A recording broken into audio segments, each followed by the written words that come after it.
आज हम बात कर रहे हैं वर्ल्ड रेडियो डे की, और ऐसे में आपको मैं एक मज़े की बात बताऊं कि बहुत से बड़े बड़े ब्रॉडकास्टर्स पाकिस्तान के जो रेडियो में इस वक्त माशाल्लाह बहुत ज़बरदस्त काम कर रहे हैं, उन्होंने अपने करियर का आगाज़ एज ए लिसनर किया था। ये मैं क्यों कह रहा हूँ कि एज ए लिसनर करियर का आगाज़ किया था, इसलिए कि रेडियो के सदाकार के लिए, अच्छा सदाकार बनने के लिए अच्छा सामे बनना बहुत ज़रूरी होता है। और आज भी मेरे साथ एक ऐसे मेहमान मौजूद हैं जो कि अब सैन फ्रांसिस्को अमेरिका में होती हैं, वहीं पे रहती हैं और रेडियो की दुनिया से जुड़ी हैं।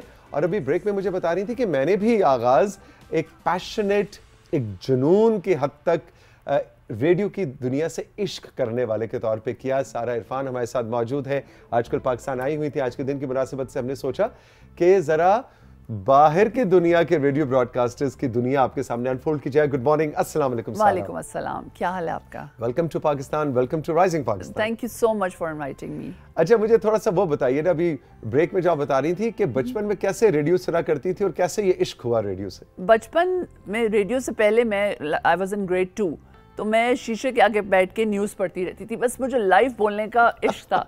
उसके बाद जब FM स्टार्ट हुआ, when I was in 7th 8th, तो उसके बाद कॉल्स, हर वक्त कॉल्स, शो में कॉल्स, हम फिर विन भी की एक, और फिर मैं गई रेडियो स्टेशन, फिर वहाँ स्पीच की, मैं विन कर गई वहाँ भी, और मुझे फिर FSC में फिर दोबारा से ऑफर हो गई कि आप बोले आरजे। बस फिर कुछ था कि हम दूर थे, आना ज़रा मुश्किल था, तो उस टाइम नहीं कर सकी, तो लेकिन लेटर ऑन अल्हम्दुलिल्लाह I got the chance to do that.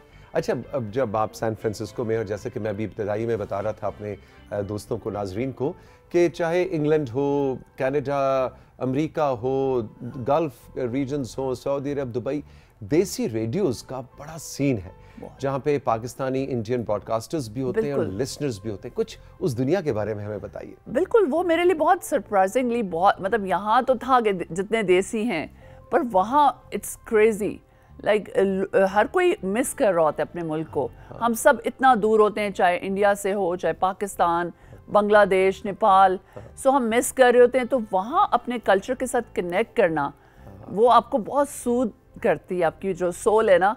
तो वहाँ म्यूज़िक का एक अलग ही FM का वो है, तो वहाँ करने का मतलब वहाँ जो लिसनर्स हैं वो भी आपको उतना ही प्यार देते हैं। Exactly. और being like I was the only, मतलब मैं थी वहाँ पाकिस्तानी RJ, तो मुझे बहुत अच्छा लगता था कि मैं अपने मुल्क को रिप्रेजेंट करती हूँ। तो वो जो बचपन की सारा की ख्वाहिश थी रेडियो बिल्कुल, वो देखें, जिंदगी ने शादी के बाद, बच्चों के बाद अमेरिका जाके वहाँ वो ख्वाहिश पूरी हुई। And credit goes to my husband.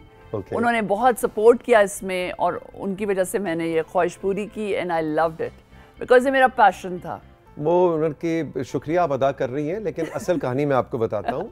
आपके हस्बैंड से कल रात को फिर मेरी फ़ोन पे बात हुई, तो उन्होंने कहा कि भाई मैंने इजाज़त क्या देनी थी, मैंने शुक्र किया क्योंकि सारा दिन घर में बोलती रहती थी। मैंने कहा उधर जाके बोले 3 घंटे मेरे सुकून से। सही बात है। कुछ ऐसा था वैसे? नहीं, ऐसा नहीं, वो एंजॉय करते हैं मेरा बोलना, लेकिन otherwise I loved it. It was a great experience because आप जब, और लाइव बोलने का तो मुझे शौक है, बिकॉज रिकॉर्डेड शोज मुझे लगता था डेड हैं।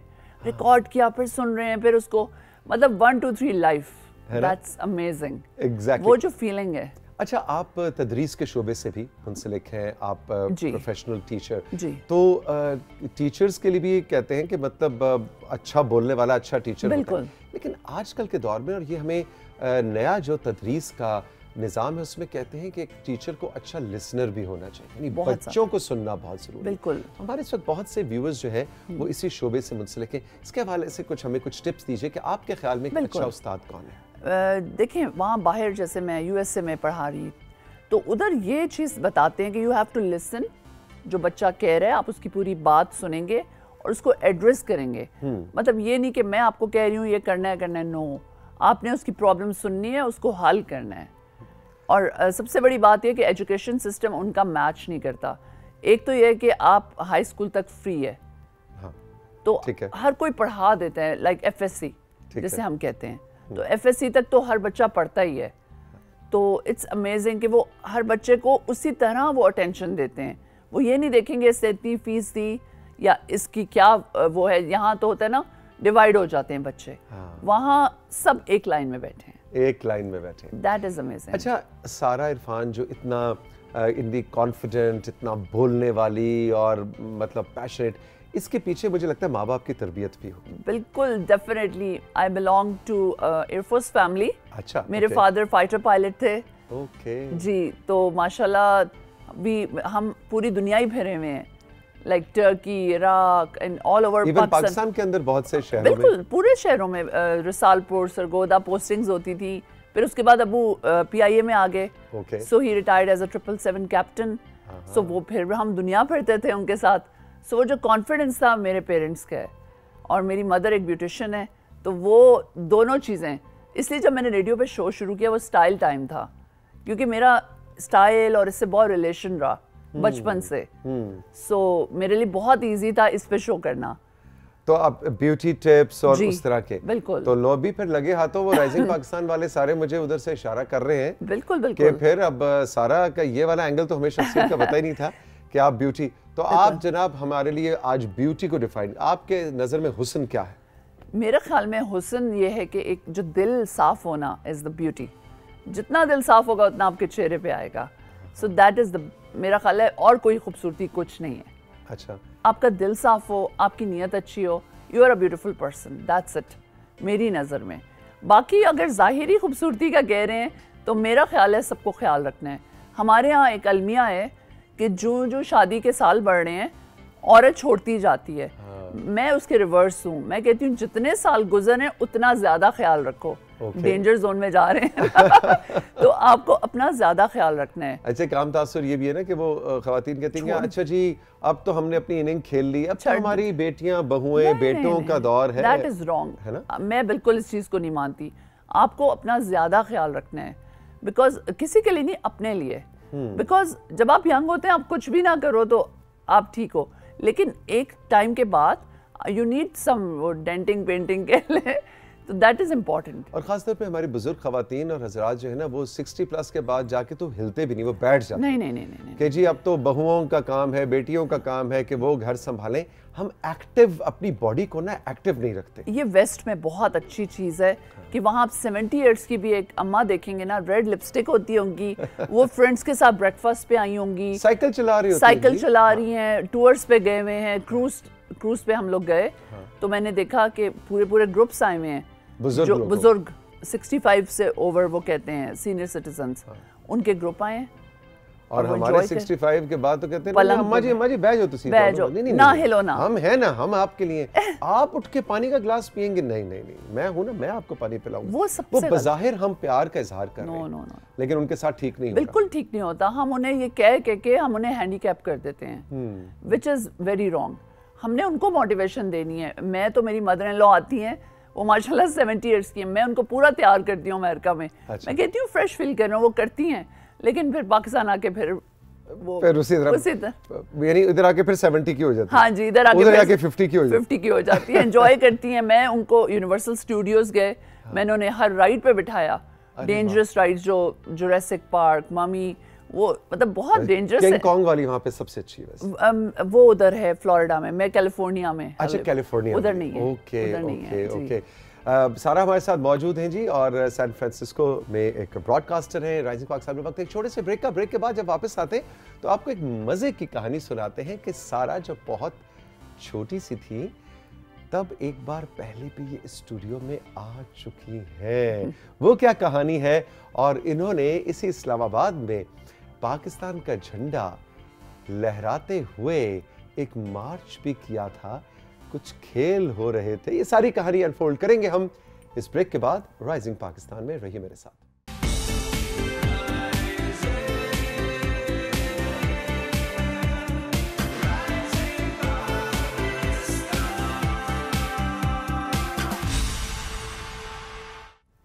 सारा इरफान इस वक्त मेरे साथ मौजूद है राइजिंग पाकिस्तान के सेट्स पे।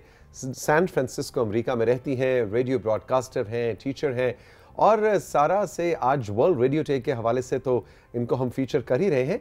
लेकिन जैसे कि ब्रेक से पहले मैं आपको बता रहा था कि इस स्टूडियो PTV होम के इस इस्लामाबाद स्टूडियो से भी कुछ बचपन लड़कपन की सारा की यादें हैं। वो ज़रा कहानी सुनाइए जी। इधर मैं एक बार पहले भी आ चुकी हूँ, जैसे मैं आपको ब्रेक में बता रही थी।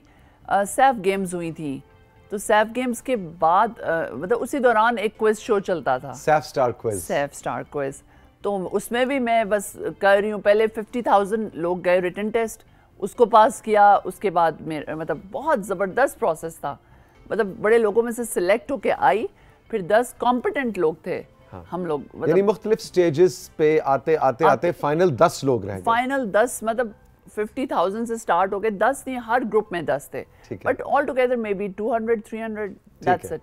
बिकॉज एक गाड़ी जीतनी होती थी और बहुत और भी इनामात थे। तो उसके बाद फिर मैं उसमें आई।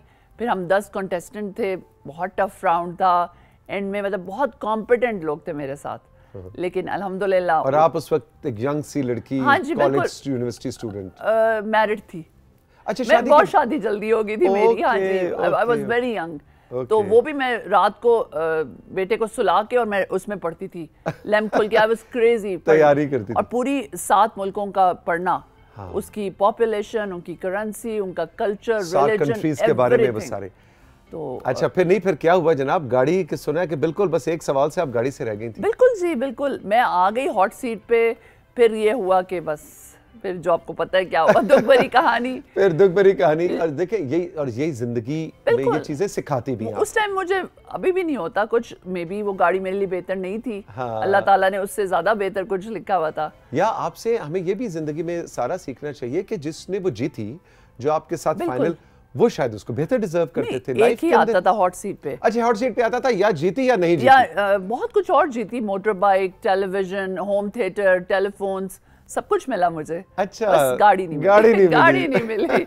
मोटर बाइक मिल गई थी। नहीं तो फिर इसका मतलब इस स्टूडियो से तो बड़ी अच्छी याद है आपके साथ वापस। बिल्कुल। मोहसिन हसन खान थे वो जो क्रिकेटर हैं। जी, मोहसिन खान साहब। बिल्कुल। अच्छा जी, अब जरा हमें जल्दी से वो फ्लैग पाकिस्तान का जो आपने किया, बड़े ऑनर की बात थी, वो भी जरा जल्दी से सुना दीजिए। ऐसे था कि इस्लामिक वुमेन्स की एक बेनज़ीर भुट्टो साहिबा ने एक अरेंज की थी गेम्स लियाकत जिम्नेजियम में। बिल्कुल। तो वहाँ फिर मैंने पाकिस्तान का फ्लैग लीड किया था। जो पूरा कंटिंजेंट पाकिस्तान का था, उसके आगे वो जो एक बच्ची होती है जो झंडा लेके बिल्कुल हम उधर लीड किया मैंने, और वो सामने थी बेनज़ीर भुट्टो साहिबा, एंड अमेजिंग। अच्छा, तो ये जो पूरी आपकी लाइफ के मुख्तलिफ चीज़ों में जब आप मुड़ के अब सारा देखती हैं, आखिर में आपसे ज़रूर पूछना चाहूँगा कि क्या मुल्क छोड़कर जाना, अमेरिका, वो उस वक्त पूरा फैमिली डिसीजन था, आपके हस्बैंड, बच्चे, सब लोग 2013 में आप चले गए। अब मुड़ के देखती हैं तो कोई रिग्रेट होता है कि मतलब पाकिस्तान की कौन सी चीज़ है जो वाकई जिसको सोचकर आंखों में आंसू आते हैं? क्या याद आती है आपको ज़्यादा? पाकिस्तान का सब कुछ याद आता है बहुत, लेकिन वही बात आती है कि कुछ आपको चीज़ें ले जाती हैं जिसलिए सबको जाना पड़ता है। काश सब कुछ इतना अच्छा हो जाए कि ना आ जाए हम। हाँ। लेकिन अभी भी हम कनेक्टेड हैं। मतलब मेरा घर तो ऐसे है, जब कोई आता है कहते लगता है पाकिस्तान में आ गए अंदर। अच्छा। मतलब मैं यही सबको कहना चाहूँगी कि अपने कल्चर को ना भूलें। हाँ। बेशक आप जिस मुल्क में भी चले जाएं, हम हैं पाकिस्तानी, ठीक है ना, और हम मुस्लिम्स हैं, तो हमें इस चीज़ का ख्याल रखना है कि हम उस चीज़ को कैरी रखें, उन रवायात को, उस कल्चर को। आज हम रखेंगे, कल हमारे बच्चे रखेंगे, और फिर हमारी जनरेशंस रखेंगी। अब आपके बच्चे उर्दू सही बोलते हैं? जी बिल्कुल, अल्हम्दुलिल्लाह। हाँ जी, उर्दू, इस्लामिक सेंटर्स में भी सब कुछ बिल्कुल पूरा सही पाकिस्तान के कल्चर से रूटेड है। अल्लाह का शुक्र है। हाँ जी सारा, बहुत लुत्फ आया आपसे मिलके। Thank you very much for reaching out to us. बहुत शुक्रिया और जी। आपको वर्ल्ड रेडियो डे मुबारक हो बहुत ज़्यादा। आप भी एक आरजे हैं स्टार्ट में पहले। बिल्कुल जी, मैंने भी अपने रेडियो से कहे तो हम आज सब रेडियो वाली बरादरी एक दूसरे को मुबारक देंगे, जैसे ईद मुबारक कहते हैं। ईद मुबारक, ऐसे RJ Mubarak, RJ radio Mubarak, radio Mubarak. Thank you very much, all the best. आपका बहुत बहुत शुक्रिया, आपने आज का राइजिंग पाकिस्तान हमारे साथ एक्सपीरियंस किया। कैसा लगा हमारे व्हाट्सएप पे जरूर बताइएगा, और हमारा इंस्टाग्राम जो कि राइजिंग पाकिस्तान है वो भी आपको मालूम है, तो हमें आपके मैसेजेस का, आपके फीडबैक का इंतजार रहेगा। मिलेंगे फिर, खुश रहिए, खुदा हाफिज।